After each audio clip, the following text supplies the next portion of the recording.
Welcome to the Ultimate Bloons TD6 strategy series, where I'm going to be showing you strategies for every single tower from the Dart Monkey to the Beast Handler and every single path in between.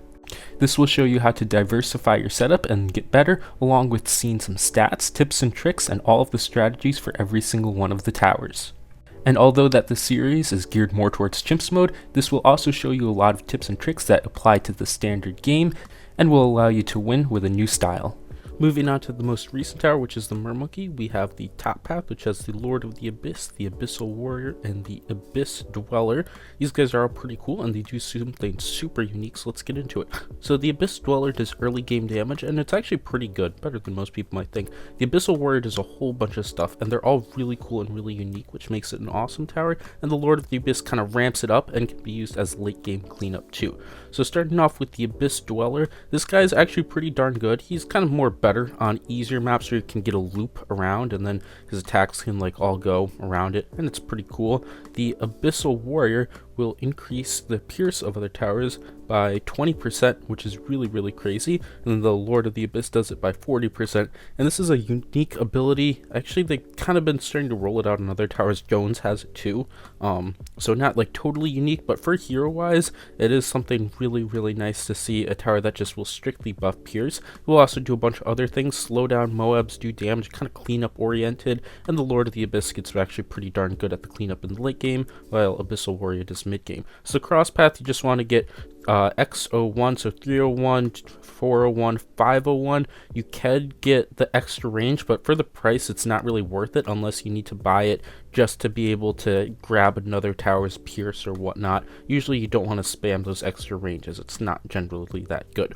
Then when it comes to buffs, this guy doesn't really receive much buffs. Tier 3 and Tier 4 I recommend would not buff it. The Tier 5 I guess you could buff with the Berserker Brew, maybe Tier 4 if you really want, but most of the time I just leave him be. He's going to do a pretty good job by himself, and money will be better spent elsewhere. And then on maps that he's useful, it's kind of self-explanatory, just maps where he can get a good range around for his cleanup capabilities and can buff other towers. So on something like this Pat's Pond, you can get the towers around there and there's going to be good cleanup with that range, so this would be a good map for it. When it comes to heroes, really any hero would work. There's no specific synergy because this is more of a support tower, kind of half support, half cleanup, so just whatever. Its pros is that it's extremely useful capabilities, unique pierce buff, great cleanup, and a very good price. Its cons is that it has a small range, a large hitbox, and that makes it so you can't really buff that many towers at once. So our objectives here is Abyss Dweller early game, Abyssal Warrior mid game, Lord of the Abyss late game cleanup, and then the Abyssal Warrior mid-game cleanup. So I'm going to be starting here on this example on Off the Coast Chimps, and we're going to be just looking at kind of using the pierce buff and the cleanup together to find some good synergies. So basically what we can do is, one approach that I'm going to do here is we're just going to get a ton of projectiles. We're going to get a projectile spam, so lots of projectiles, low pierce, low damage, that immediately screams overdrives and attacks. So we're going to get attack zone in plus another bonus overdrive here. We'll bring Gwen in for the mix, so that's going to be nice. Gwen will be able to do some more buffs. Gwen will also be able to get some fairly good buffs off of these other towers.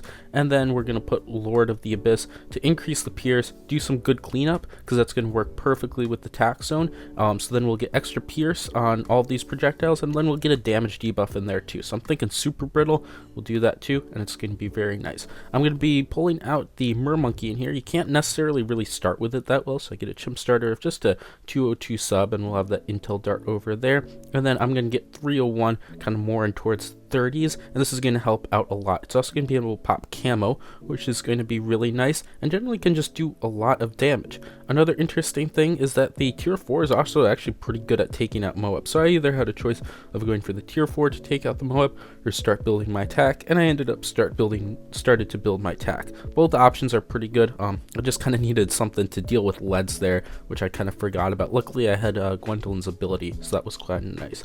I get overdrive up, and we can use ability. It's done, and now we can push a bit further. The Tier 3's kind of damage will start to fall off eventually, but then we could get the Abyssal Warrior, which will make it a lot better. Right now I'm just going to kind of start planning out where all my setup's going to go. We're going to find the room for the ice, the village, the other attack, all that good stuff. Get embrittlement up, because embrittlement will help out the tax a lot. The village up to primary training, that will increase the pierce of those tax by 1, and then also give it a good attack speed and extra range. And then we'll get this abyssal warrior. Now that's going to do a lot in the mid game. It will also slow down Moabs a bit, which is pretty cool, and generally I just recommend setting this guy in first, because he'll get the Moabs too in the mid game. There's not really too much things that you can attack, so it's not like you won't be slowing down those Moabs, but you really want to get the cleanup, because that's what the abyssal warrior, they all kind of have the same name, getting stumped on that. But that's what the abyssal warrior is generally best at, and you can have it like kind of farther back in the track to do more cleanup. Its range is kind of short here. That probably would have been slightly more effective, but because the tax also have a pretty short range, it doesn't really matter that much. And the Lord of the Abyss gets its range increased a little bit by the time you get there, so it's going to be good. We can go for Lord of the Abyss before round 63, which is one nice approach. It's going to immediately kind of deal with all of these other waves, kind of carry through the mid game once we get it there, and then it's going to be helping out in the late game a lot. Either that, or you could apply it with just the tax zone, so I could like upgrade to the tax zone, or just any other tower that I'm using it, and then it will help that other tower beat the mid game a lot easier by increasing their pierce and all sorts of stuff, maybe helping clean up too a little bit on the side. But the Lord of the Abyss, it's really cheap, and it does quite good for its price. It does have the downside of not being able to be useful on a lot of maps, but when you can use it, it's going to work out really well and can really make your strategies a lot better if they involve towers that have particularly low pierce, or they don't even have to have that. It's just that it would help their pierce out a little bit, just like anything that isn't super high pierce, it would give some good benefit to, and you'd also get some cleanup. So for a really cheap price, you can do a lot of great utility, which is something that many other towers can't offer, and specifically the ability to buff pierce is something that really only this guy will be able to do, along with giving you some nice cleanup for a very cheap price.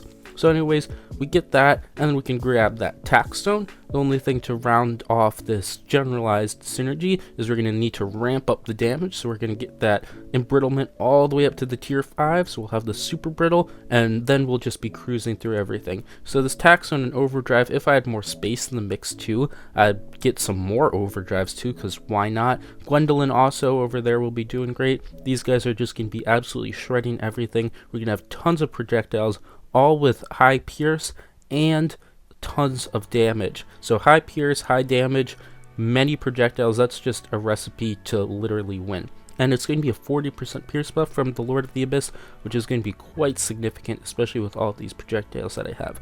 The last thing to round this off is just to get some more support, so I'll grab a Relentless Glue up there at the top. And that's going to be it for what I'm going to buy here, which is kind of crazy. We're going to end up winning with $57,000.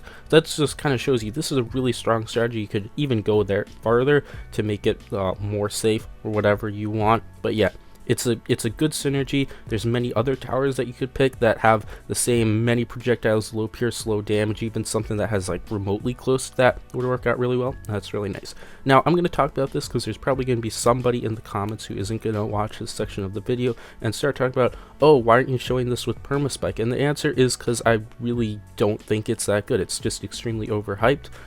Yeah, it will increase the pierce of the permaspike, which will make it better, I guess. But if you're using permaspike and you have just like any amount of stall, you kind of just don't really care about that. You're gonna win if you can manage to get a permaspike and a stall set up on any single lane map.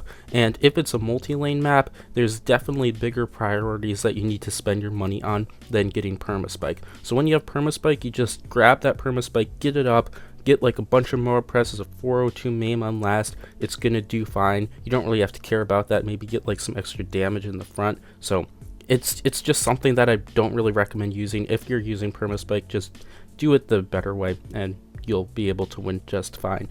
So now basically in the mid game, this guy can help a lot too. We can just have a tier 4 and like not planning to get a Lord of the Abyss, you just throw it into a setup that is trying to go far and maybe it's like lacking some pierce, like a Bads is often a very good example. A 204 just with an alk buff maybe running short on Pierce for a lot of situations, you can put that down. It's going to help clean up, which is something that this Bads will have a weakness against, and it will also increase the Pierce, which will help it a lot. So for example, like this, where if I'm trying to save up towards the Bez with a really cheap save up, trying to get early, we can just get the Abyssal Warrior, and that's going to help out a lot, and it's going to make getting things like a Bez a lot easier. There's also a lot of cases where a mid-game save up might need some extra Pierce, some extra cleanup. The Abyssal Warrior is a great option to do that instead of another tower like I don't know, like a more glaives or recursive cluster that will fall short in the late game. Like, that's not going to be doing much in the late game, but an Abyssal Warrior will also be doing some stuff in the late game because it will increase your Pierce by 20% too.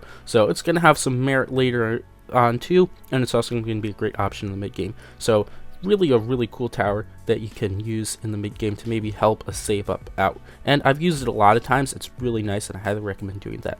Anyways, for the next setup we're just going to be taking a look at using, I guess, only the Abyssal Warrior. We're not going to get to the Lord of the Abyss, because if you're looking for Pierce, this guy with 20% for just an extremely cheap price is a pretty good deal. And it's going to help out a little bit later on with slowing down the Moabs. The Lord of the Abyss will do that better, but sometimes you kind of just have some more priorities. So we're going to be trying to go for a setup where we're just going to have one damage tower that will go into another damage tower. We're going to be doing this carrier flagship, and in the mid game when we're trying to save up for it, I'm going to have the Abyssal Warrior that will help out.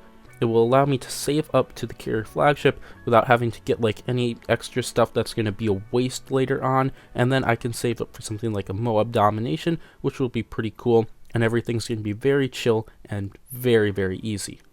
So anyways, as the Mermonkey is the newest tower in the game, I kind of am interested to see like how you've been using it. I know particularly online there's been a lot of talk about the Final Harmonic and it being used with Glaive Lord, Bloon Solver, all that jazz. We'll get to that in that episode, but as like a lot of people probably haven't used it for that long, since it is fairly new. Well, when I say fairly new, it's been actually out for quite a good handful of months now. But how have you been using it, and what are your favorite? Just interested to see. I personally like this path the most. It's really useful. It does a ton of cool things that can allow you to do strategies that may not be possible before. Really opens the doors for a lot of possibilities, and definitely can do a lot of fun stuff with it. Second, I like the Pop Sidon. Then the rest I'm just not really the biggest fan of. They're useful, but I don't really like to play with them personally. Anyways, I'm interested to hear what you are saying, but anyways, going back to this run, we're just gonna get the Moab domination up thanks to this great save up that the Abyssal Warrior allowed me to do. We'll get some support, get a Glue Storm so we can pop the DDT as well with the carrier flagship, all that jazz. Totally cool. And then I get very distracted and don't have my Glue Storm up for round 99, which is something that you don't want to do. Well, luckily I have some cash spare and I can salvage that a bit, so it wasn't a black border, but still cool. Thanks for watching. If you want to help out the channel, you can check out these new videos, like and subscribe for more content, support the channel by becoming a member, and joining the Discord to chat with the community. Bye!